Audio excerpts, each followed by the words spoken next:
They thought her silence meant weakness. They thought her calm meant fear.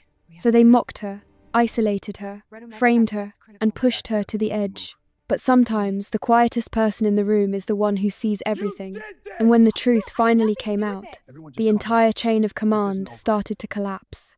That table is reserved for United States Marines, not some pint-sized analyst thinking she can just waltz in and sit with the grown-ups. Gunnery Sergeant Omar Reich's voice boomed across the chow hall, sharp as a rifle crack. He stood there like a stone wall, arms crossed over a chest as wide as a doorway, completely blocking a woman holding a lunch tray. In an instant, the room fell silent. 50 Marines stopped dead, forks hanging in the air, every single eye locked on the scene. The woman was Dr. Celine Ardon, 32 years old. Her civilian contractor ID was clipped to a simple blue blouse. She'd been on Camp Lejeune for all of 3 days as a strategic psychology consultant, which meant she had no rank, no uniform, and in this room, absolutely no authority. She met the sergeant's fiery glare with a look that was almost unnervingly calm. "I was just looking for somewhere to eat," she said, her voice quiet but carrying through the stillness. The gunnery sergeant took a step closer, his massive frame eclipsing her. He towered over her by at least a foot, his jaw tight and his shoulders squared, in a classic move of pure intimidation. "I said what I said, civilian. This is our space. Women like you have no place in this hall. You have no place on this base." But Celine didn't flinch. She didn't retreat. She didn't even seem to be breathing any harder. She just held her tray, perfectly still, and waited. A nasty smirk played on Reich's lips as he looked around at his audience. 50 pairs of eyes were glued to him, 50 men waiting for him to put on a show and assert his dominance. He knew he had to deliver. He dipped his shoulder and rammed it straight into her. It wasn't an accident. It was a deliberate, brutal shove meant to humiliate. Celine staggered back, her tray flipping end over end through the air. A splatter of mashed potatoes hit the floor like a Jackson Pollock painting. Her water glass shattered on the concrete, exploding into a million glittering shards. She fell hard, her palms scraping against the rough, dirty floor. There was a single, shocked moment of silence, and then the chow hall burst into chaos. A roar of laughter washed over the room. Marines started pounding their fists on the tables, cheering. Somebody threw a dinner roll that bounced harmlessly off Celine's back. An apple core hit the floor next to her. "Go on back to your office, civilian," one Marine yelled out. "This is what happens when you play soldier. Go ask somebody about their feelings." Rake loomed over her, a predator admiring his takedown. His chest puffed out with pride as his troops egged him on. He had defended his turf and put the outsider back in her box. Celine stayed on the floor for exactly 3 seconds. Then she started to get up. Have you ever poured your entire heart into a project, only for someone to snatch the credit and toss you aside like you're yesterday's news? That's the exact position Sarah, a soft-spoken librarian with a passion for helping kids read, found herself in. She was standing at the very back of a glittering ballroom, watching her boss, Mr. Thompson, get a huge award for a city-wide reading program, a program that was 100% her creation. He was up there, bathing in the applause, while she was still clutching the pink slip he'd given her that very morning. You are not going to believe what she does next, so stick around to see her get the last laugh. For Sarah, this wasn't just about a stolen concept. It was deeply personal. She had dedicated years to creating this program, all because of her younger brother, Leo, who had a tough time with dyslexia. Night after night, she would sit at their little kitchen table, surrounded by stacks of books, trying to crack the code on how to make reading an adventure for children like him. She had presented the full plan to Mr. Thompson, her face beaming with excitement. He had simply patted her shoulder and said, "It shows promise, but it needs more work." A mere 2 months later, there he was on stage, accepting an award for her promising idea, now calling it his own stroke of genius. This was not the reaction he was expecting. In his experience, civilians were soft. They buckled under pressure. They ran. They sure as heck didn't just stand there and coolly ask if your little power trip was over. "What did you just say to me?" he growled, his voice dropping to a dangerous whisper. "I asked if you were finished, because if you are, I was hoping to get some lunch. The mess hall went quiet again, but this time it was a different kind of silence. It felt thick, buzzing with an energy nobody could quite put their finger on. Rake, trying to get back on top, forced a loud laugh. Get a load of this one. The doc thinks she's a tough cookie. He turned back to the crowd, hands open wide. You guys hear that? She still wants to eat. The laughter that followed was thin and shaky. Reich got right up in Celine's personal space, his breath smelling like burnt coffee. Let me break it down for you, sweetheart. You're a ghost here. You've got no rank, no authority, and you have no right to be breathing the same air as these warriors. The only reason you're even on this base is because some paper pusher in Washington thinks we need our heads shrunk. He jabbed a thick finger toward the exit. So take your little notebook and your therapy garbage and get out of my chow hall before I have to physically escort you out. Celine met his stare for a long, silent moment. And then she did the one thing that no one in that room saw coming. She smiled. It wasn't a scared smile or a nervous one. It was the easy, confident smile of a poker player holding a royal flush. Understood, Gunnery Sergeant, she replied, her tone perfectly level. I'll find somewhere else to eat. With that, she pivoted and walked directly toward the door. Her stride was confident and even. Her back was perfectly straight. She didn't glance back once. Reich watched her leave, a triumphant sneer stretching across his face as he threw his arms up to the now cheering room. And that, my friends, is how we handle civilians. The hall erupted into applause again. Men patted him on the back. His authority had been tested and proven absolute. But over at a nearby table, Lieutenant Mercer wasn't cheering. He was staring at the door Celine had just walked through, completely captivated by the way she moved. It was a perfect heel-to-toe roll with a balanced center of gravity and arms loose but ready. Psychologists don't have that kind of walk. Special operators do. And if you're asking yourself why a civilian who just got assaulted in public is smiling like she just won the lottery, you are on the exact right track. Go on and hit that like button, subscribe to the channel, and maybe even click that thanks button to show your support, because the secret this woman is hiding is about to blow this whole base wide open. The next morning, Celine walked into the Psychological Services building at 6:45 a.m., a full 15 minutes before anyone else was scheduled to arrive. She swiped her temporary ID, the light flashed green, and she was inside. The office was small and impersonal, just a gray desk, a filing cabinet, 2 chairs, and a window with a view of the parade grounds where Marines were already pounding the pavement on their morning run. She put her bag down, opened a laptop, and immediately started typing, her fingers flying across the keys with a practiced, fluid motion. She wasn't writing emails. She was launching a piece of software that had absolutely no business being on a government contractor's computer. Streams of encrypted code flowed down the screen server, histories, data packet logs, and intercepted communications. She worked for precisely 7 minutes. Then, she shut down the program and pulled up a standard psychological evaluation form. By the time her first patient walked in at 7:15 a.m., she looked exactly like the picture on her ID badge, a friendly, approachable therapist ready to talk about managing stress. The Marine was a young, private, first class, Danny Webb. He couldn't have been more than 20. He dropped into the chair opposite her, his leg jiggling with nerves. To be honest, ma'am, I'm not really sure why I'm here, he said. My CO just told me I had to show up. Celine gave him a warm, disarming nod. That's totally fine. Just think of this as a regular conversation. Absolutely no pressure. For the next 45 minutes, she let him talk, guiding him with gentle questions that were surprisingly insightful. She took detailed notes. She was remarkably good at her cover job, her observations were brilliant, and her empathy felt completely real. But in the back of her mind, a second process was running.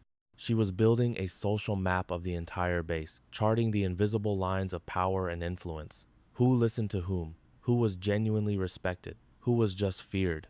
And right at the center of that complicated spiderweb was Gunnery Sergeant Omar Reich. Webb brought him up on his own. Gunny Reich is a living legend around here, the private said. 15 years in the Corps, 3 combat deployments. Everybody respects him. Respects him? Celine repeated quietly, or is scared of him. Webb's hesitation was barely a second long, but to Celine, It was as loud as a gunshot. I guess it's a little bit of both. She logged that piece of information away. Webb was out the door by 8:30 a.m., which gave Celine a 12-minute gap before her next session. She used it to dig into the base personnel records she was cleared to access. Reich's service jacket was spotless, full of glowing reviews and awards. But there were also strange gaps. Entire paragraphs were redacted, and several deployments were listed with no location.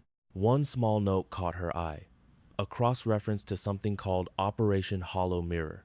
The file offered no explanation, just a date from 7 years ago. Celine stared at the name, and her calm expression slowly turned to ice. The hand resting on her mouse tightened into a white-knuckled fist. Just then, a knock came at her door. She took a deep, steadying breath, her face instantly relaxing back into the mask of the friendly therapist. Have you ever felt a whole room turn on you at once? That's exactly what happened to Celine. The second she walked into the base dining hall, 100 different conversations just stopped. Every single person turned to stare. If you've ever been the new kid or the outsider, you know that heavy, sinking feeling. But what this crew was about to learn was that they had just messed with the absolute wrong woman. You're going to want to stick around to see how she handles this. Brushing off the glares, she grabbed a tray and got in line, heading for an empty table. But before she could even get there, a group of Marines jumped to their feet, blocking her way. Sorry, one of them smirked, and he didn't sound sorry at all. This table is full. Celine didn't say a word, just glanced at the next open table. Another group stood up. So is this one. And the next. Yeah, this one's reserved. Within a minute, she was left standing alone in the middle of the crowded room, holding a tray of food with nowhere to go. The message was crystal clear. You're not welcome here. From across the mess hall, Gunnery Sergeant Reich just watched it all unfold. Leaning back in his chair, with his arms crossed and a smug grin plastered on his face. He hadn't said a word, letting his subordinates do his dirty work for him. Celine slowly scanned the room, locking eyes with 50 different people who were glaring right back at her. And then, she did something none of them saw coming. She just calmly walked over to a small, empty ledge under a window, placed her tray down, and started eating her lunch standing up. She took her time. She didn't look embarrassed or angry. She just ate her meal, as cool and collected as if this had been her plan all along. From his own table, a young lieutenant named Mercer watched it all, not joining the harassment, but not stepping in to stop it either. He had to admit he was impressed. She ate every last bite, dropped her tray off at the cleaning station, and walked out of that mess hall without even sparing Reich a glance. And that, more than anything else, seemed to really get under the sergeant's skin. For the next 3 days, they gave her the silent treatment, acting like she was invisible.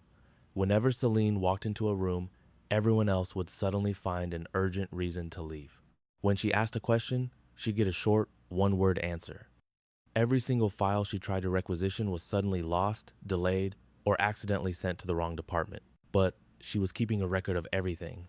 Each tiny snub, every roadblock, every little passive-aggressive act. She kept a notebook filled with what looked like simple shorthand, but was actually her own personal, complex code, tracking every single move they made against her. On the 4th day, they came for her job. She got to her office building, but her security badge wouldn't open the door. System glitch, the guard at the front gate said, without a hint of sincerity in his voice. You'll have to go get a new badge issued. And how long do you think that will take? She asked politely. He just shrugged. Could be a few hours, could be a couple of days. Just depends on how swamped the admin office is. They forced her to wait for 6 solid hours in a cold, empty waiting room by the main gate, treating her like some kind of stranger. When she finally got the new badge, she found out her security clearance had been downgraded.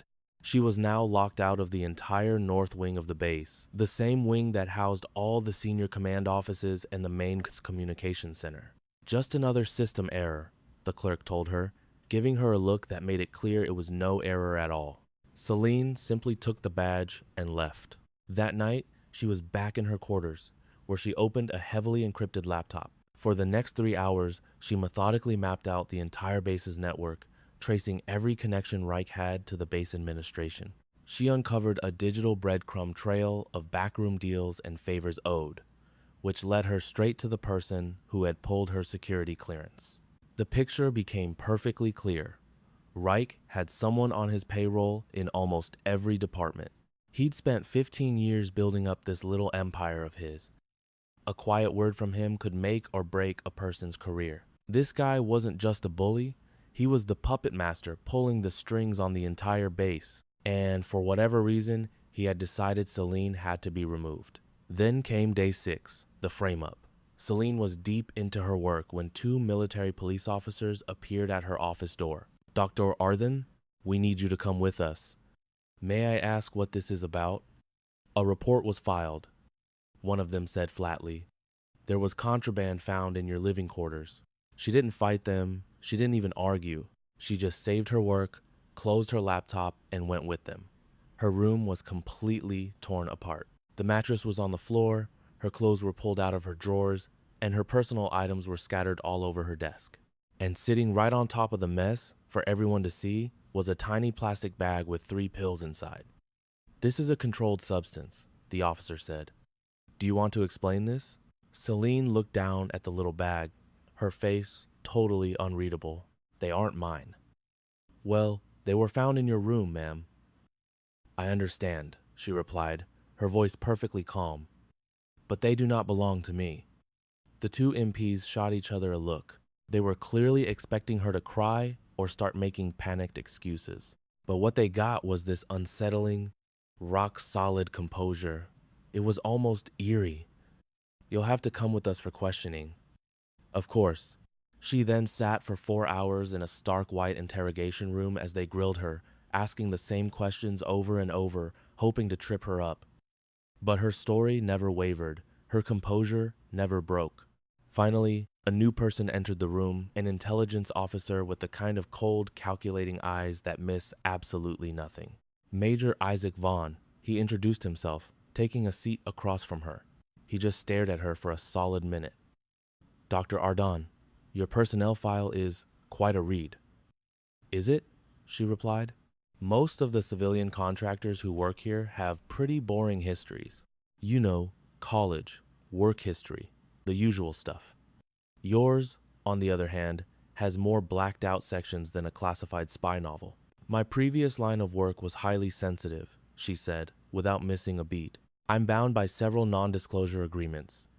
"That's what the official paperwork says," he conceded, leaning forward. "But when my team tried to do some background verification, we didn't just run into classified roadblock. We ran into firewalls that shouldn't even exist for a simple psychological consultant." Celine held his gaze. "I can't really comment on your team's verification process, Major." "No, I suppose you can't," he said as he stood up. He walked to the door, then turned back. "The contraband charges are being dropped. It seems whoever planted that evidence wasn't very bright. I appreciate you clearing this up. Don't thank me just yet," he said with a sharp look. "I still have a lot of unanswered questions about you, and I have a habit of always getting my answers." And with that, he was gone. Celine sat alone for another 10 minutes, her mind already racing, completely re-strategizing her entire plan. Vaughn was an unexpected piece on the board, a smart opponent she hadn't accounted for. But every new problem is also a new opportunity. The news that the charges had been dropped spread through the base like wildfire. Reich was beyond furious. "How?" he yelled at his inner circle, who were hiding out in the motor pool. "That was a perfect frame-up. I had 3 witnesses lined up to swear they saw her with those pills." "The witnesses, they changed their stories," one of his men said, looking nervous. "They said they weren't so sure what they saw anymore." "That's impossible!" Reich barked. "I picked those guys myself." "Well, it looks like somebody got to them," the man replied. "Somebody with more authority than you have." Reich's face went rigid. For years, he had run this base like it was his own personal kingdom. The idea that someone else here had more power, more influence than him was just unthinkable. "Find out who," he growled, "and find me another way to get her off my base." One of his men finally worked up the courage to ask the question on everyone's mind.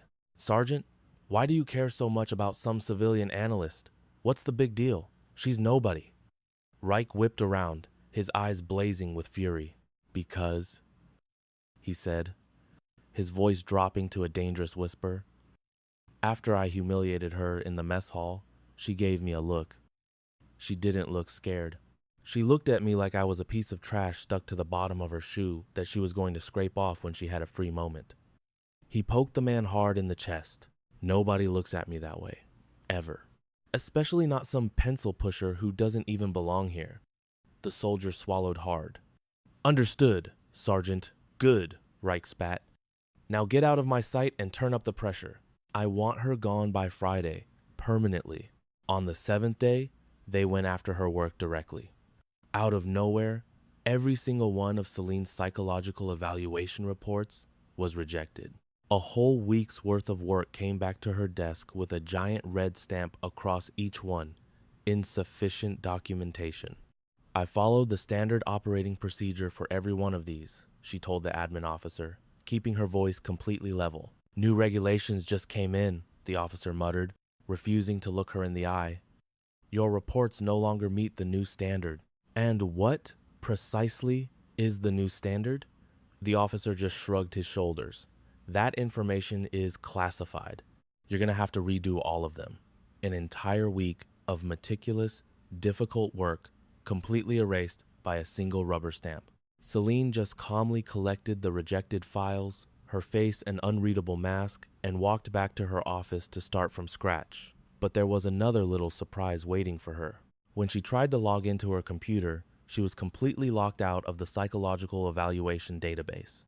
She couldn't access a single patient file, let alone redo her reports.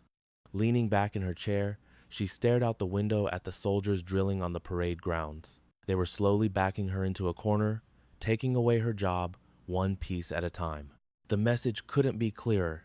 Get out, or we will force you out. What would you have done in her shoes? Let me know down in the comments, because what she does next is something nobody could have ever predicted. Just then, a sharp, sudden knock on her office door shattered the silence. Lieutenant Mercer stood shifting in the doorway, looking like he was wrestling with a ghost. Dr. Ardan? Can I have a word?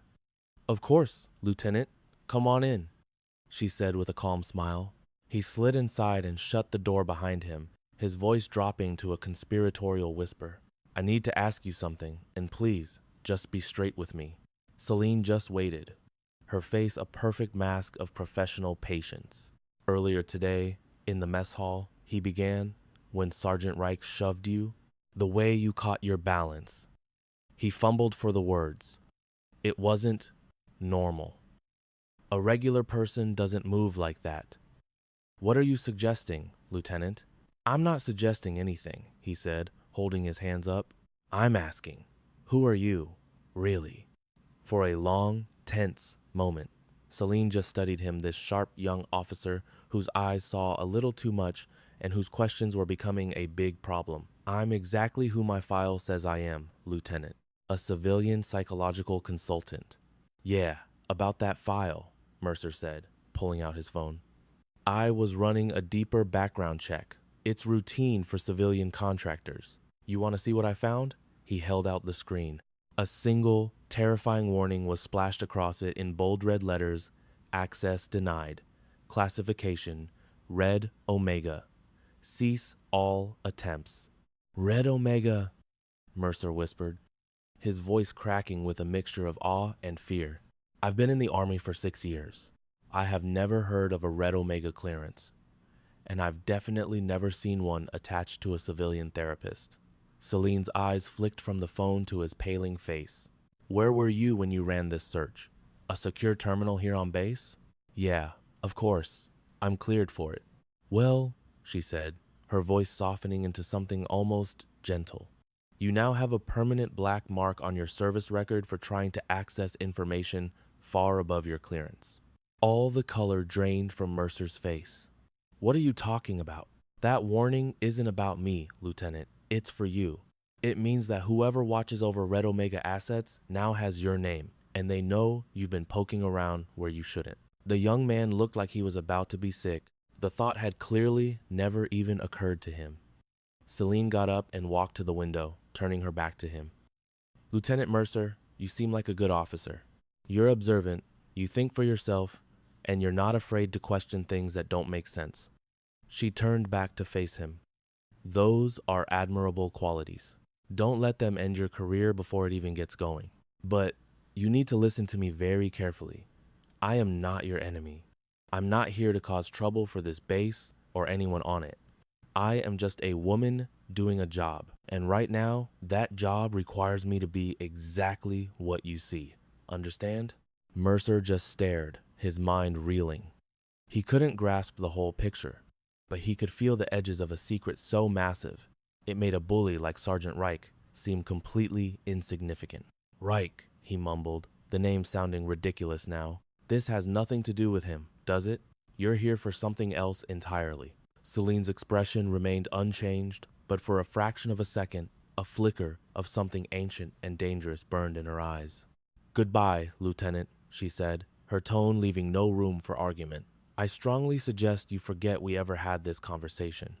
And in that moment, Mercer got it. The quiet base therapist had a security clearance higher than a 4-star general. But what could she possibly be doing on a secure military base? Post your best guess in the comments, because the real answer is gonna blow you away. The next day, the entire situation explodes. Celine is formally summoned to an investigative hearing, accused of multiple, serious security violations. The room is a small, windowless box, and the buzzing fluorescent lights make everyone look half dead. 3 high-ranking officers sit at a long table. Colonel Patricia Hendricks, flanked by Major Vaughn and Captain Rodriguez. Celine is seated alone at a tiny table opposite them. No lawyer, no one in her corner.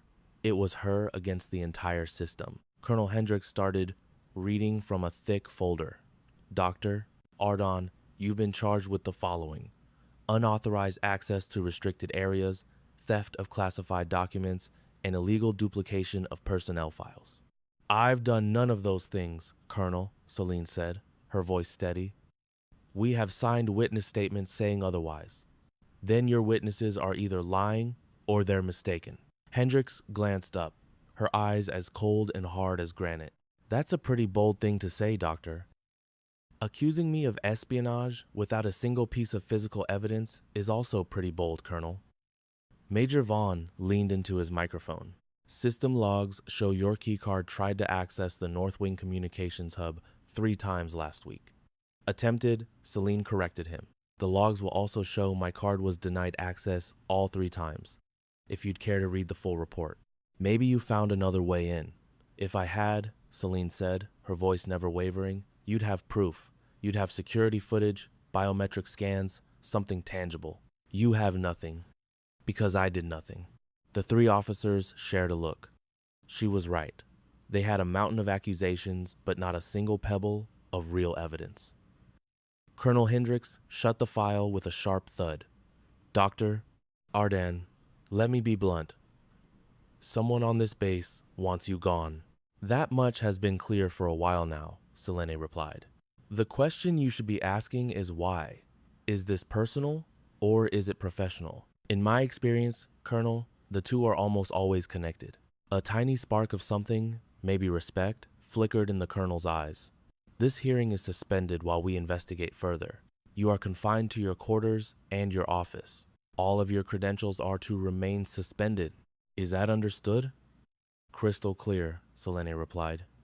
Dismissed. As Selene got up and walked to the door, Major Vaughn's voice stopped her. Dr. Ardon. She paused, turning back. He was looking at her with a piercing, analytical gaze. I ran a search on you. I used every database I could get my hands on. Military, federal, intelligence agencies, even Interpol. He let the silence stretch out. According to every official record in the world, you do not exist. You're a ghost. A complete fabrication with some very, very good paperwork. Celine looked him right in the eye, unflinching. Maybe you weren't looking in the right databases, Major. Or maybe, he shot back, the right databases are well above my pay grade. She didn't say another word, just turned and walked out. In the room she left behind, the 3 officers sat in a heavy silence, finally broken by Colonel Hendricks. Well, Vaughn just shook his head, a troubled look on his face. I've been in military intelligence for 12 years. I'm a good reader of people, but her, I can't get a read on her at all. And to be honest, that scares the hell out of me. Do we apply more pressure? The captain asked. No, the colonel said, her voice firm. I think we take a step back. We watch, and we proceed with extreme caution. Because whatever is going on here, I am 100% certain she is not on this base by accident. Celine got back to her room just as the sun was setting, painting the walls in long orange stripes. She sat on her bed, kicked off her shoes, and for the first time, she let the exhaustion wash over her. It had been 7 long years. 7 years since Operation Hollow Mirror had gone to hell. 7 years since 12 of her teammates had been led into a slaughterhouse of an ambush they never should have walked into. 7 years since she dragged herself out of a burning vehicle with 3 broken ribs and a bullet in her shoulder and crawled for 2 miles in the dark before she was found. For 7 years, she had been a ghost, hunting, wearing masks, and following the faintest trail of betrayal that led her to the man who sold them out. And that trail had finally ended here, on this base, with a man named Sergeant Reich. She knew he wasn't the one who gave the order. He was just a low-level grunt, a pawn in a much bigger game. But pawns can see the entire board, and pawns can always be flipped. She slipped her hand into her pocket and pulled out a small, heavy coin, its edges worn smooth. On one side was the insignia of a Black Ops unit that officially didn't exist. On the other, a Latin motto was carved into the metal. She ran her thumb over the cool surface, seeing the faces of the men and women who carried a coin just like this one. Her family. The people who trusted her with their lives, only to be thrown to the wolves. Tomorrow, they would turn up the heat. There would be more fake accusations. Reich and whoever he worked for would try to force her into a corner. But tomorrow was also day 9, and on day 9, the hunt would finally be over. All she had to do was make it to sunrise. The next morning was cold and gray. 2 MPs were waiting outside her door to escort her to the mess hall. For her own safety, they claimed. But she knew what it really was, a walk of shame. She moved between the 2 guards, her head held high, her eyes locked forward. As she entered, the entire mess hall went quiet. Marines stopped with their forks in mid-air to stare. The whispers started instantly, a low hiss that filled the room. I heard she's a spy, probably sold us out. Looks like Sergeant Reich was right about her from the start. She ignored them all, grabbed a tray, and stood at her usual spot by the far wall, eating her breakfast. Not even 10 minutes later, Reich swaggered in, a smug, triumphant grin plastered on his face. He walked straight for her. Well, look what we have here. Our little traitor caught in the act. Celine didn't even look at him. She just kept eating. What's wrong?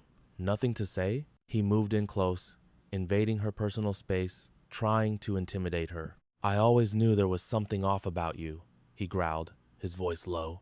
No ordinary woman just sits there and takes it when she's getting pushed around. And no civilian contractor has a service record that's locked down tighter than a vault. Still, she gave him nothing, just a blank stare. Reich's jaw clenched. Her stone-cold silence was getting under his skin more than any shouting match ever could. Look at me when I'm talking to you! Celine calmly finished her coffee, set the mug down with a quiet clink, and finally met his furious glare. Are you finished, Sergeant? The exact words she'd used a week ago. The same unnervingly steady voice. The same patient look in her eyes. It was the final straw. Reich lunged across the table, his hand snapping around her wrist like a manacle, and yanked her towards him. I asked you a question. Who are you? Who do you really work for? What is your mission? The entire mess hall fell completely still. Even Reich's own men looked on in shock, knowing he just stomped over a line you can never uncross. This was a major foul, laying hands on a civilian under investigation in a room full of people. But Celine didn't fight back. She didn't even flinch. She just dropped her eyes to his hand, to the knuckles turning white on her wrist, and then slowly raised her gaze back to his. You should probably let go of me now, Sergeant. Or what? You gonna cry to HR? He sneered, a humorless laugh escaping him. Who do you think they're gonna believe? A suspected traitor? Or a decorated Marine with 15 years of decorated service? I wasn't thinking about filing a complaint. Then what were you thinking? She leaned in, her voice dropping to a whisper meant only for him. I was thinking that you have no earthly idea what you just put your hands on. For just a second, a shadow of doubt crossed his face. Then, he shoved her away violently. She stumbled but caught her balance instantly. Get out of my mess hall. Go pack your bags. You'll be off this base by sundown for good. Have you ever been pushed into a corner, framed for something you didn't do, with everyone just waiting to watch you fall? That was my world. They thought I was just some quiet pencil pusher they could bully. They were about to learn how wrong they were. If you want to see how a cornered animal bites back, make sure you hit that subscribe button. Celine just smoothed out her shirt, picked up her tray, and dropped it in the return slot. She walked out of that room with her head held high, without a single look back. But the air was different now. She could feel it. The game was about to end. The official notification hit her inbox at 11:45 a.m. It was a top priority summons. Dr. Celine Ardon was commanded to appear before a full tribunal at 1300 hours. All evidence would be presented for a final judgment on her case. She read it through twice, then shut her laptop. Back in her room, she changed into a clean, dark blue blouse. She brushed her hair, looking at herself in the mirror. The woman looking back was the perfect mask she'd created. A civilian analyst, totally out of her element and in way over her head. She was just one person against a massive system that was built to grind people like her into dust. But under that quiet surface, a part of her that had been asleep for a long, long time was starting to wake up. Celine opened her travel duffel and pulled out a small, hard-shell case. Inside was the only thing she hadn't touched since she arrived. Her real identification, she didn't put it on. Not yet. She just held it, feeling the familiar weight in her hand. It was almost time. At 12:45 p.m., she walked over to the tribunal building. The military police escorted her, like always, but this time it felt different. They seemed less like guards watching a prisoner and more like an honor guard for a ceremony. The hearing room was bigger this time, with a panel of stone-faced senior officers sitting at a raised table. Colonel Hendricks was in the center. Major Vaughn was there. And sitting right in the front row, with a smug grin plastered on his face, was Gunnery Sergeant Omar Reich. Celine walked to the table set up for the accused and stood there, all alone. Colonel Hendricks slammed the gavel down. Dr. Celine Ardon, you are here today to face charges of extreme security violations, unauthorized entry into classified facilities, and conduct unbefitting a civilian contractor working with the United States military. How do you plead? Celine's posture straightened. Not guilty, Colonel. Very well. The prosecution may proceed. Major Vaughn got to his feet. For the next 30 minutes, he laid out his case piece by piece, signed statements, doctored security logs, fabricated evidence, and a detailed story of all her supposedly suspicious actions. It was a well-crafted lie.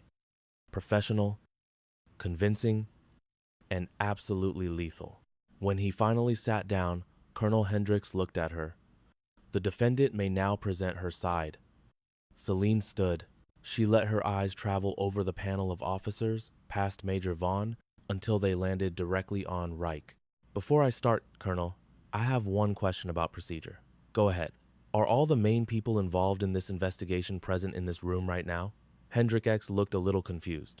All the relevant officers are here. Why?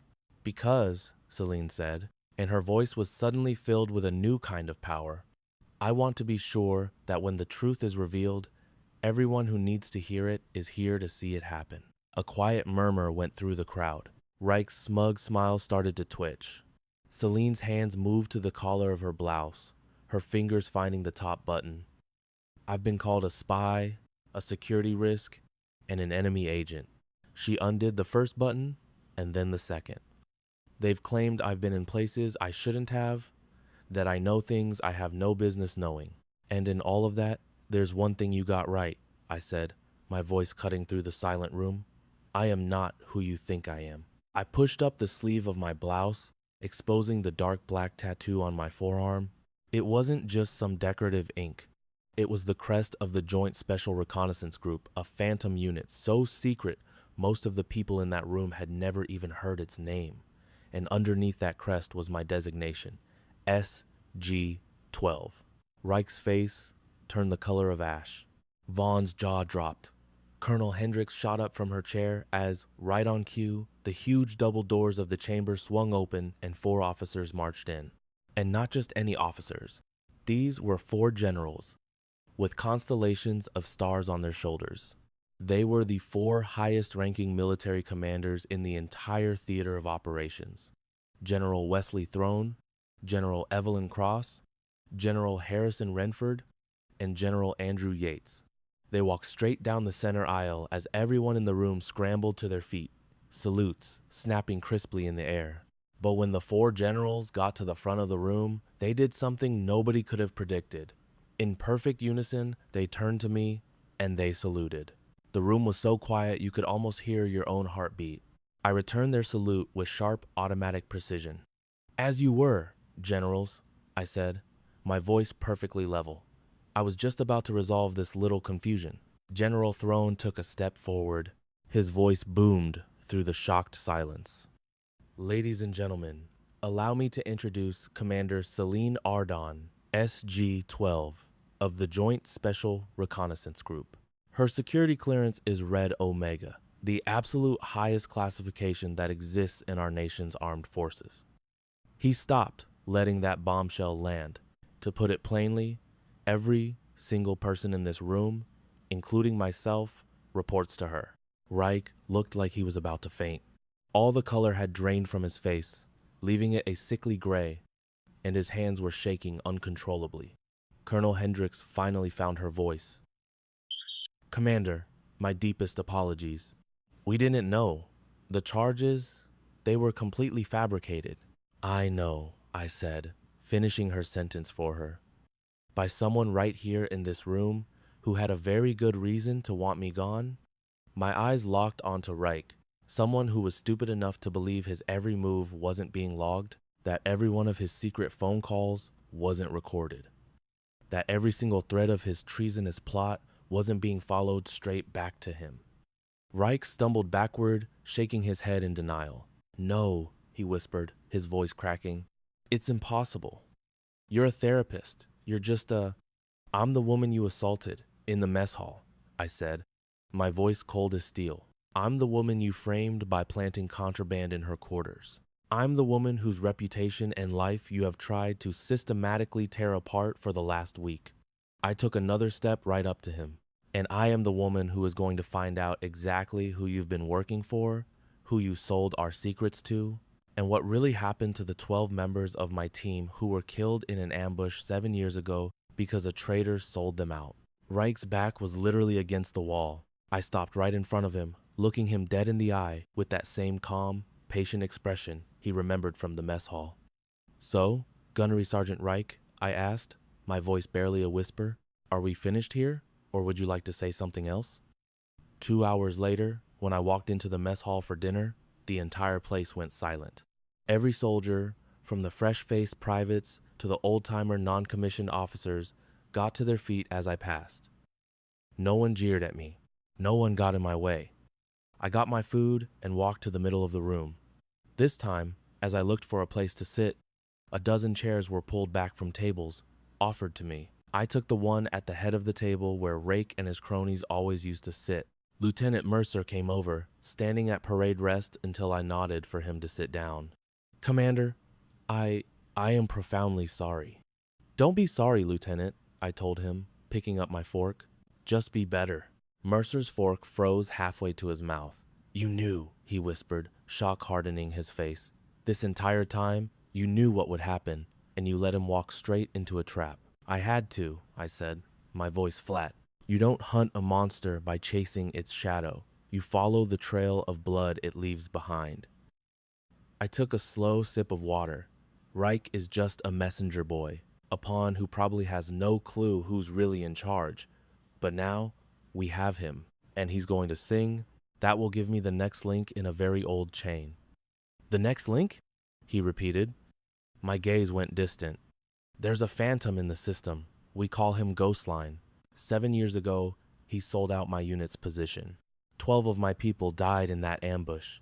I was supposed to be number 13. But you survived. I survived. I confirmed, my tone turning to ice. And I've spent every single day since then hunting the man who left us to die. I pulled my focus back to Mercer. Reich is the first real thread I've been able to grab that leads to Ghostline. I don't know how they're connected, but I'm going to tear the answer out of him. He was smart enough not to ask how. Later that night, I stood in a secure briefing room with 4 generals. General Throne spoke first. Ghostline is active again. We've picked up chatter about a major intelligence leak. Someone high up on the inside is selling our secrets, troop movements, mission plans, everything. How bad are we talking? I asked. Bad enough that 3 of our operations are already compromised. Bad enough that we're counting our dead? General Cross answered, her voice simmering with rage. Celine, she continued, her voice softening just a fraction. After Operation Hollow Mirror, when you went off the grid, we all thought you were gone. For 2 years, you were officially listed as killed in action. I had to go dark, I said simply. The only way to hunt a ghost is to become one yourself. I made eye contact with each of them. But I'm not a ghost anymore. And I'm here to finish the war that started 7 years ago. General Yates nodded slowly, deliberately. Tell us what you need. Total access, unrestricted resources, and most importantly, your faith. I'm about to kick in doors that some very powerful people want kept shut. I'll be digging into names that are considered untouchable. When I meet that resistance, I paused, letting my words hang in the air. I need to know that you'll have my back. The 4 generals exchanged a look, and General Throne spoke for all of them. You have it, Commander. Whatever you need. I gave a single, sharp nod, turned, and walked toward the door. Commander, General Yates called out, stopping me. I glanced back. One more thing. Be careful. Ghostline has stayed hidden for 7 years. Whoever this person is, they're brilliant, well-connected, and absolutely ruthless. My expression was unreadable. So am I. Back in the solitude of my quarters, I fired up my encrypted terminal. A single, untraceable message was waiting. No sender, no time code. Just 4 words. Welcome back, SG-12. I stared at the screen for a solid minute before typing my reply. I never left. I slammed the laptop shut and killed the lights, letting the heavy darkness press in on me. Tomorrow, the real hunt would begin. The interrogation room was a cold, sterile box of concrete and steel. It held only a table and 2 chairs, both bolted to the floor. Gunnery Sergeant Omar Reich was handcuffed to one of them. He was terrified. His eyes kept darting toward the one-way mirror. I'd let him sit in silence for exactly 47 minutes. When the door finally hissed open, I entered alone, carrying a single, thin file folder. I placed it quietly on the table and sat down across from him. The silence stretched out, thick and suffocating, until he finally broke. This is insane. I'm a decorated veteran with 15 years of service. 3 combat tours. You can't just do this, I can. I cut him off, my voice soft but unyielding. And I am. I opened the file and slid a single photograph across the table. Do you recognize this location? Rake's gaze dropped to the image of a smoldering, bombed-out compound in the desert. His jaw tightened. No, you should, I said. It's the site of Operation Hollow Mirror. 7 years ago, you were the comms specialist on duty that night. That operation is classified. It was, I corrected, right up until the moment 12 soldiers were vaporized because an enemy mortar crew had their exact grid coordinates. I slid a second photo over. It showed a row of bodies under canvas tarps. That was my unit, my family, erased from existence in 13 minutes because someone sold them out. Reich began to hyperventilate, taking short, sharp breaths. I don't know anything about that. You were the communications tech, Sergeant, I pressed, leaning forward. Every single piece of intel, every message that came into or went out of that camp, it all passed through your hands. My eyes narrowed into slits, including the one that got my entire team killed. That's ridiculous! I sent out hundreds of encrypted files that day. I had no way of knowing what was inside them. Maybe not, I conceded, but you knew where they were going. I pulled out a third sheet of paper, a transmission log. This is a record of every signal sent from your station. Most of them went to Central Command, but these three, I tapped the page, were sent to an unlisted address. A ghost server that, officially, doesn't even exist. Reich stared at the log, and every last drop of color drained from his face. I want a lawyer. You aren't being charged with a crime. This isn't a courtroom, I said calmly. This is a conversation between two people who were there when the world ended. My eyes locked onto his. The only difference is, one of us lost everything that night, and the other one walked away to build a career on the graves of heroes. I never betrayed anyone, he shouted, his voice cracking. Then explained the transmissions. I can't. You can't? Or you won't? Reich's cuffed hands clenched into fists, making the chain rattle against the steel table. You don't understand, he begged. There are people involved. Very powerful people. If I talk, I'm a dead man. My family is dead. Everyone I've ever cared about is gone. I leaned back in my chair, watching him as if he were a bug under a microscope. You're already dead, Sergeant. You've been a loose end since the day you pressed that send button. The only choice you have left is whether you die as a traitor or as a soldier who finally did the right thing. I closed the file with a soft thud. Help me find the person who gave you that order. Help me find Ghostline, and I will personally move heaven and earth to keep you alive. Tears began to carve tracks down Reich's face. You can't protect me from them. For 7 years, I have hunted shadows in the deepest parts of the world, I said, my voice as cold and hard as steel. I buried my friends. This mission is all I have. I leaned in close, my voice a dangerous whisper. You just try me. The silence in the room became a physical weight. 10 seconds passed, then 20. Finally, Reek completely broke down. I don't know who Ghostline is. I swear on my life. I just know the orders came from someone with stars on their collar. Someone so high up the chain they could make anyone or anything just disappear. A general? He swallowed hard, the sound echoing in the silent room. It had to be. Those transmissions you found? I was just the delivery boy. I was told where to send them and to never ask questions. In exchange, my career took off. I got promotions I didn't earn, assignments other soldiers would kill for. My record stayed perfect, no matter what I did. Someone was protecting you, I said. No, Reich replied, his eyes fixed on his cuffed hands. Someone owned me. I've been trying to get out from under them for years, he confessed, his voice barely audible. But every time I think I'm free, they pull me back. A coded text, a little favor they need, a casual mention of where my sister works, or what bus route my nephew takes to school. It was a classic move, straight from the handler's playbook. Keep your asset on a leash of pure terror, completely dependent on you, and never let them know enough to be a real threat. These new messages you've been passing along, who receives them? I have no idea, he said, shaking his head frantically. It's a dead drop. I leave the intel in a designated spot, and it's gone an hour later. I never see a face. But someone here, on this very base, is giving you that intel. Reich hesitated, then gave a tiny, almost invisible nod. Who is it? He glanced around the empty room, as if the concrete walls had ears, as if saying the name aloud would be his death sentence. It's one of them, he breathed, his voice shaking with pure terror. One of the generals. A shard of ice pierced through Celine's heart. Which one? I don't know. They're a ghost. But the clearance level on the data, only a flag officer could get access to that kind of material. The crushing weight of the truth landed on her.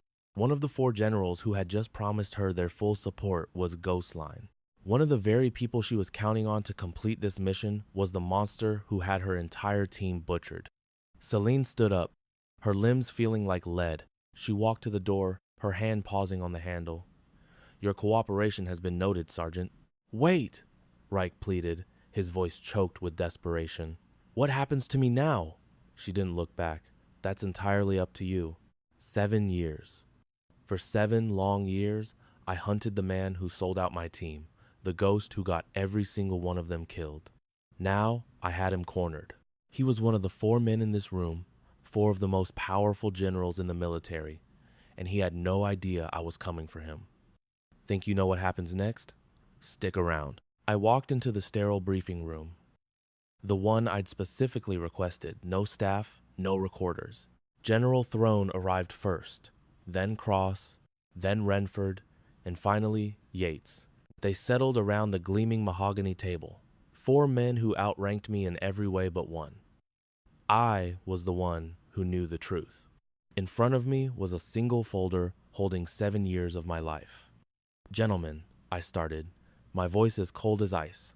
Thanks for coming. Let's cut to the chase. Just what is this about, Commander? General Renford grumbled, his weathered face creasing into a frown. He was the oldest and had the least amount of patience. This is about Operation Hollowmere, I said, locking eyes with each of them, searching for a flicker, any sign of guilt. More specifically, it's about the leak that led to my entire unit being annihilated. General Cross fidgeted in his chair. Celine, we've been through this.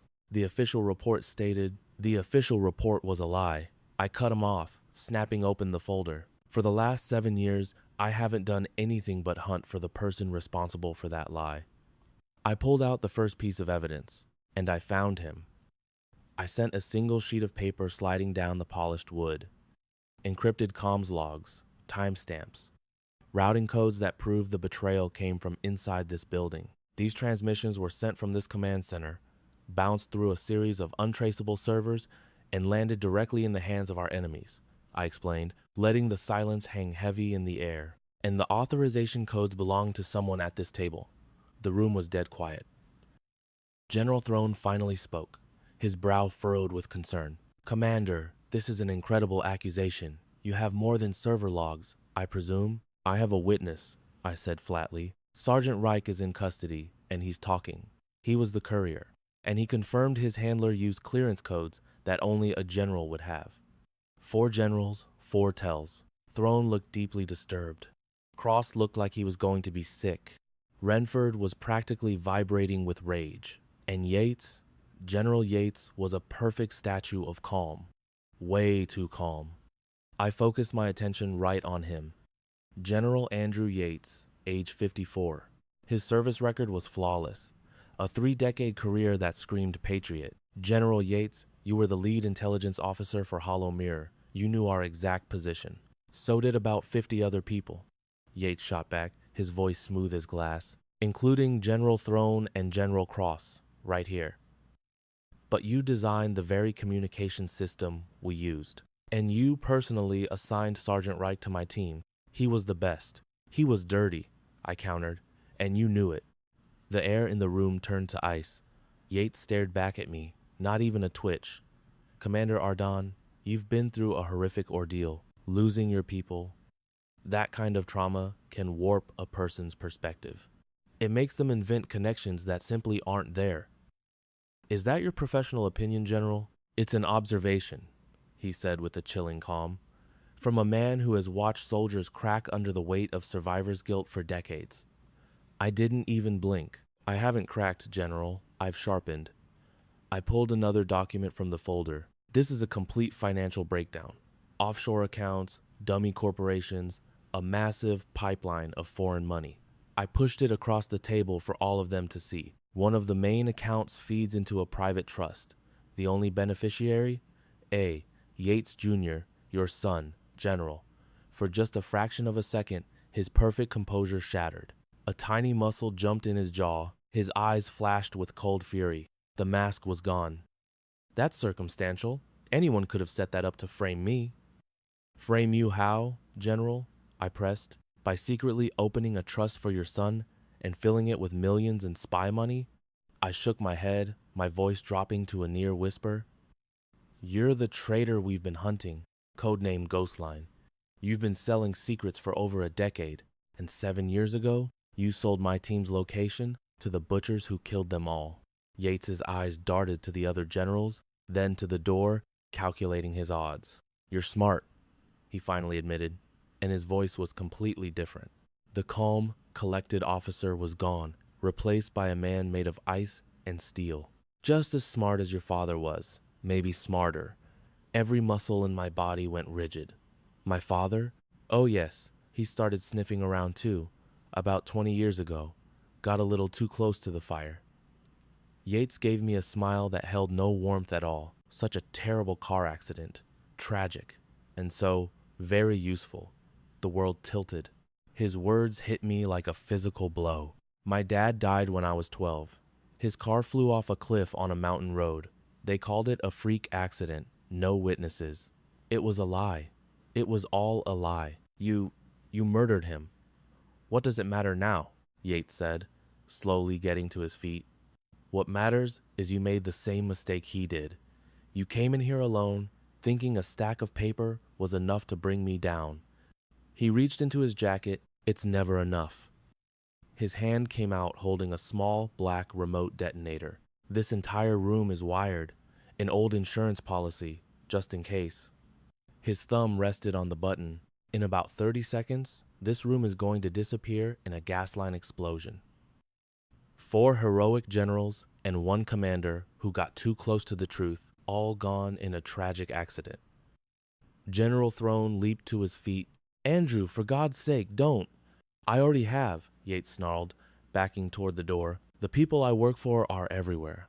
Killing me won't stop anything. It'll just make them angry."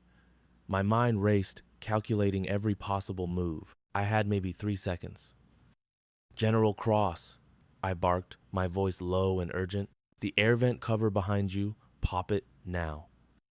Without a second's hesitation, Cross kicked the metal grate, sending it flying. In that exact same moment, I moved. I grabbed the heavy folder from the table and launched it like a discus straight at Yates's face.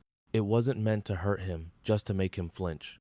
His thumb slammed down on the trigger. Click. Nothing happened.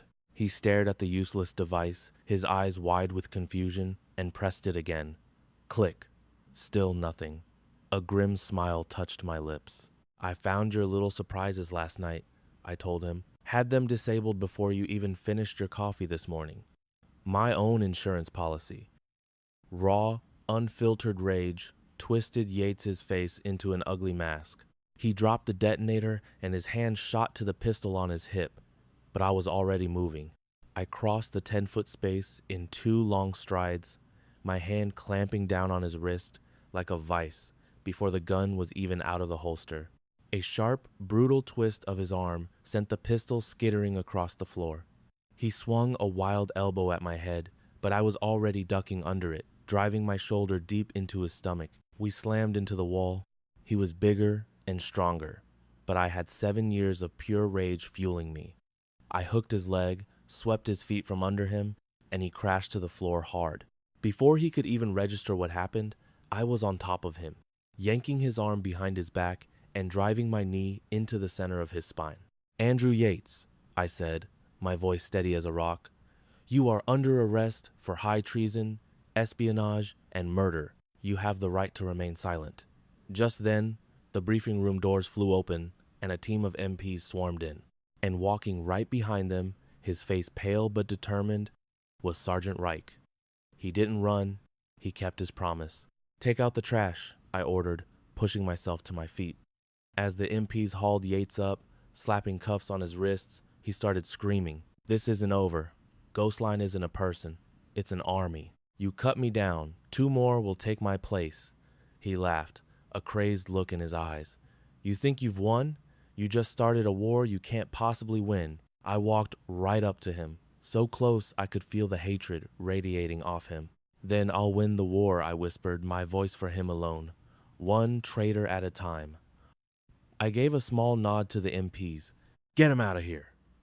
They dragged him out, his insane threats echoing down the hall until a heavy door slammed shut, cutting him off for good. In the sudden, ringing silence, General Throne walked over to me. "Commander, I don't know what to say." "You don't have to say anything, General," I replied. "Just give me the authorization I need. Yates was right about one thing.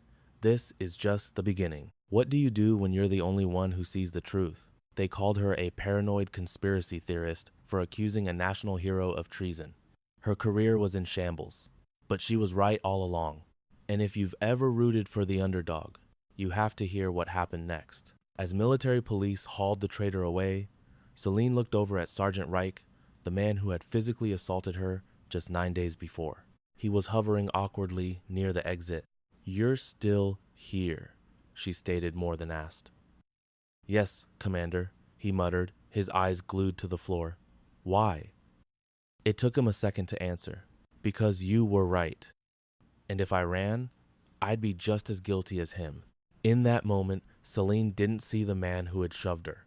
She saw a pawn who just realized he was in a game he never even knew was being played. "Your willingness to help will be noted in my official report," she told him, her voice even. "I'll push for leniency, but after that, it's out of my control."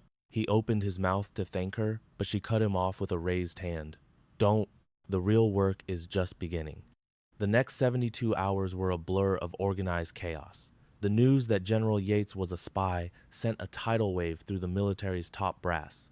Investigators tore his life apart, sifting through every file, every encrypted communication, every contact he ever had. What they found was a nightmare. 15 years of compromised intelligence, dozens of missions intentionally sabotaged. And the human toll was staggering. At least 40 deaths were directly linked to his betrayal, including all 12 members of Celine's old unit. And, as she had long suspected, her own father. The investigation snowballed, getting bigger every hour as more traitors were dragged out of the woodwork. A few tried to flee the country, but most were apprehended. A handful, like Sergeant Reich, saw which way the wind was blowing and decided to cooperate to save themselves. Reich's information turned out to be pure gold, leading investigators to 3 more spy cells buried within the military's infrastructure. He gave them everything: names, secret drop points, and activation phrases. He was still going to face a court-martial. That was unavoidable, but his total cooperation was going to make a huge difference. By the 4th day, the real changes started. An enraged Colonel Hriss launched a top-to-bottom overhaul of security, bringing in stricter background checks and creating an anonymous tip hotline to make sure nothing like this could ever happen again.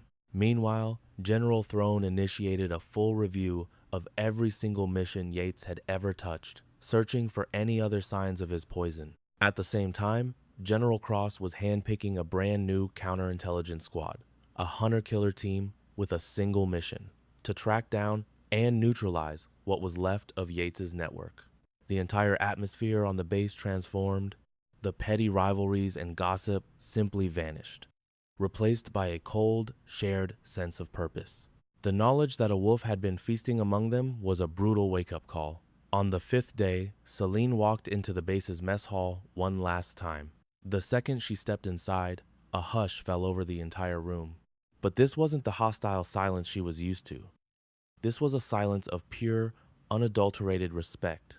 Every soldier in the hall, from the greenest private to the most seasoned officer, got to their feet. Celine walked calmly to the center of the room, stopping on the exact spot where Reich had thrown her to the floor just 10 days ago. She looked out at the sea of faces, all of them now standing at attention for the woman they had written off as weak. "At ease," she said, her voice low but carrying to every corner. As they sat, not a single person took their eyes off her. "Most of you never knew me," she began. "You only knew the character I was playing, the civilian psychologist who didn't fit in. That was by design. That person was a tool to get a job done," she continued, her voice resonating with newfound confidence. "I needed to get on the inside, I needed to stall for time, and most of all, I needed the people betraying our country to get so comfortable and arrogant that they'd make a mistake." She swept her gaze across the room. "Some of you made my time here a living hell. You were following the orders of a man you were trained to trust. I don't blame you for that. Loyalty is a good thing, but loyalty without question is a disease." She let that sink in. What happened here proves that the biggest threats we face aren't always from some foreign enemy. Sometimes the threat is wearing your own uniform and eating at the same table. Your duty is to defend this nation. My duty is to watch your six while you do it. That means I hunt the people who would sell your lives to the highest bidder. She seemed to grow taller, her presence filling the room. You won't always know I'm there. You might not even know I exist, but I'm always watching. And if anyone ever threatens this base again, she left the end of that sentence hanging in the air. She didn't have to. If this story about fighting for the truth means something to you, share it with someone who needs to hear that justice will prevail. And you'll want to subscribe, because our hunt for Hollow Mirror is just getting started. That night, Celine had a meeting with General Cross in a secure room deep underground. The general looked exhausted, as if she'd aged 10 years in 10 days, but her eyes held a new kind of fire. "Commander," she said, "I need to apologize to you." "For what, General?" "For being a fool. Yates and I came up together for 15 years. I would have bet my life on his honor." She shook her head, her face etched with disgust. "The whole time, he was a viper in our midst." "He was a master of deception," Celine said. "It's the only reason he lasted so long. That's no excuse." "I should have noticed something," Cross shot back, her eyes finally locking with Celine's. "But you did.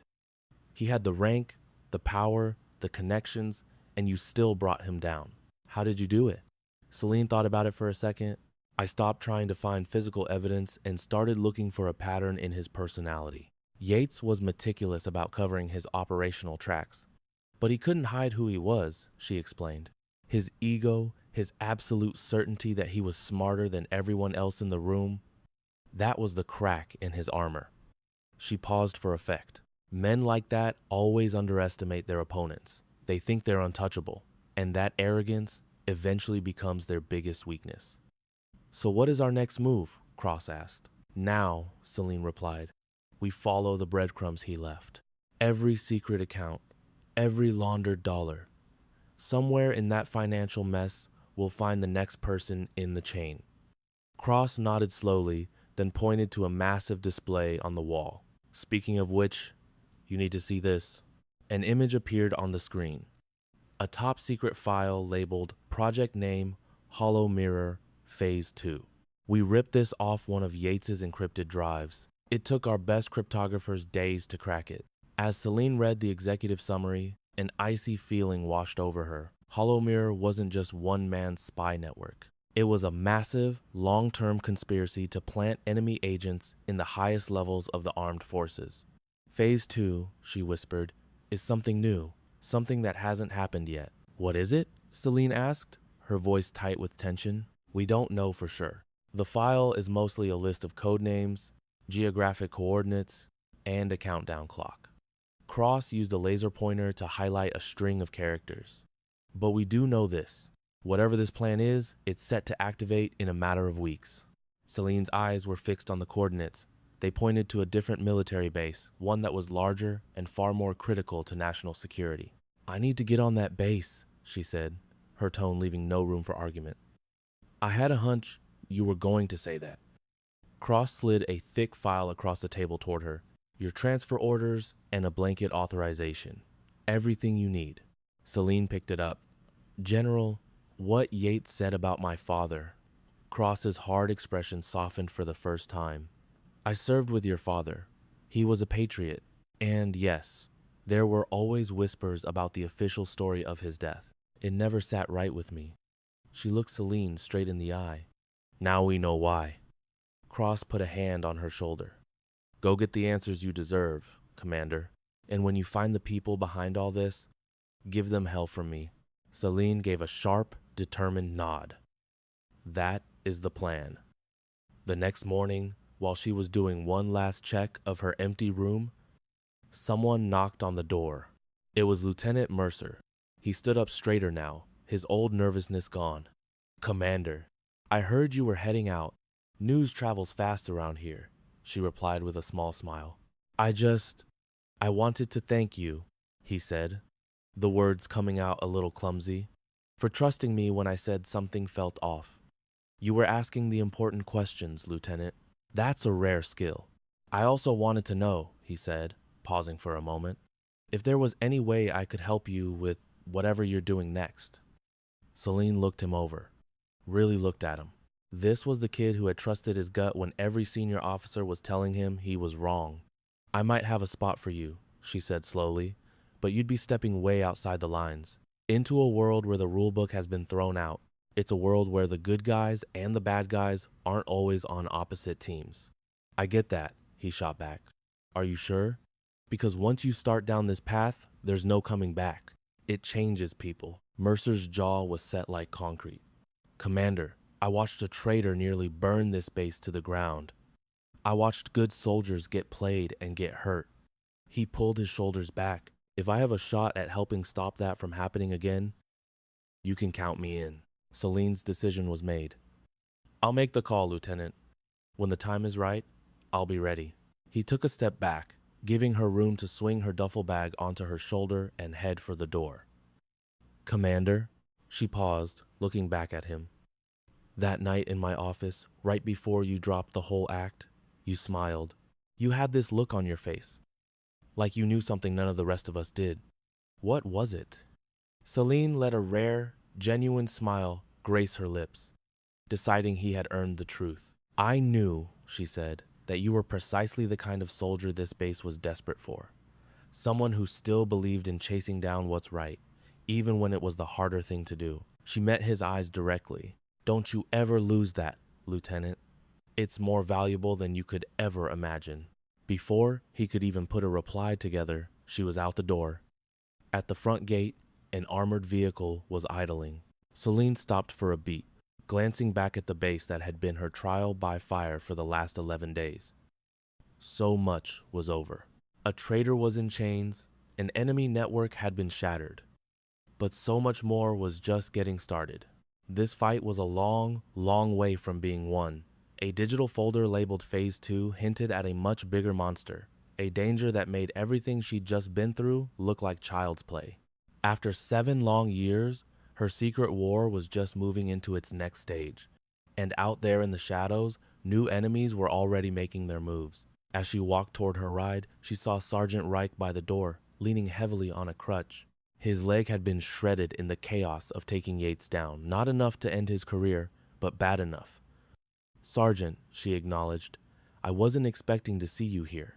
I had to come, he managed to say. I needed to apologize to you properly for all of it. You already did, she stated evenly. I know, but that was the official version. He stared at the gravel at his feet. This is for me. Celine stayed quiet, letting him talk. Back in the mess hall, when I put my hands on you, I thought I was just protecting my own little kingdom. Keeping things the way I liked them, he admitted, his voice thick with shame. I was so clueless about who you really were, about the real danger, or about what I had become. And looking at it now, I'm just so ashamed. He finally made himself look up at her. You saved my life. When Yates rigged that room to blow, you could have just left me there. It would have been easier, cleaner. But you didn't. That's not how I work, she said simply. I know, he said, his voice cracking. And somehow, that makes it all so much worse. He tried to stand a little straighter, bracing himself with the crutch. I'm not asking for you to forgive me. I know I don't deserve it. All I'm asking for is a chance to be better, to do the right thing. Celine watched him for a long, quiet second. What happens to you in court is out of my hands, Sergeant. I can't change that. But I will tell you this. She took a step closer. Everyone deserves a shot to be better. It's what you do with that shot that truly defines who you are. She offered him her hand. Rake looked at it for a moment, then took it in a solid handshake. Thank you, Commander. Don't thank me, she replied. Show me I wasn't wrong. She dropped his hand and moved to the vehicle, pulling the heavy door open. Commander, Wright called out one last time, and she paused in the doorway. Whoever this ghost line is, whoever is running this whole operation, when you find them, yes? He locked eyes with her. For about a day, Sarah felt completely crushed. Then, something inside her just snapped. There was no way she was letting him get away with it. Using the one skill she had mastered, research, she started digging. She spent hours lost in online archives, her fingers a blur on the keyboard, It didn't take her long to find a small surprise. A local newspaper article from 5 years ago mentioned a Mr. Thompson launching some groundbreaking project at his last job. A few more clicks uncovered the real story. That project was credited to a junior employee who was mysteriously laid off just 1 week before the big announcement. She had found his pattern. The next surprise was even juicier. She discovered an old, nearly dead online forum for former employees of the companies Thompson had worked for. It was filled with stories, so many stories, that sounded exactly like hers. People he had cheated and thrown away. As she shared her own experience, a private message popped up on her screen. It was from a guy named Ben, a tech wizard who Thompson had fired years ago for insubordination. Ben had been waiting for a moment just like this. He wrote, "He didn't just steal my code. He tried to destroy my career. I've got the skills if you've got the courage. Let's dig a little deeper." They were a powerhouse together. Ben slipped right past the library's security systems while Sarah guided him, telling him exactly what files he needed to find. And then they struck gold. The big reveal. Thompson wasn't just stealing ideas for the glory. He was stealing money. He had been using the grant proposals from all of these stolen projects to embezzle thousands upon thousands of dollars, hiding his tracks inside the budgets. Sarah's literacy program, with its $50,000 grant, was about to become his biggest payday ever. Their plan for revenge was absolutely perfect. On the official launch day for the program, with the mayor and local news crews all there, Thompson walked up to the podium to give his speech. But when he clicked the button to start his presentation, the screen behind him didn't light up with pictures of smiling kids. Instead, it showed his bank records, his damning emails, and a complete step-by-step timeline of his fraud, all put together by Sarah and Ben. The room went dead silent, and then you could hear everyone gasp. He was arrested right there on the stage. In the end, the city council was so blown away by Sarah's integrity and her vision that they not only gave her the job back, but promoted her to run the entire project. Her very first official act, hiring Ben and 2 other people that Thompson had wronged. The moral of this story is to never, ever underestimate the quiet ones. A person's real power isn't about how loud they talk. It's about their passion and their will to stand up and fight for what is right. Thank you for following Sarah's incredible journey with us. Make sure you subscribe to our channel because you are not going to want to miss the amazing stories we have coming up next.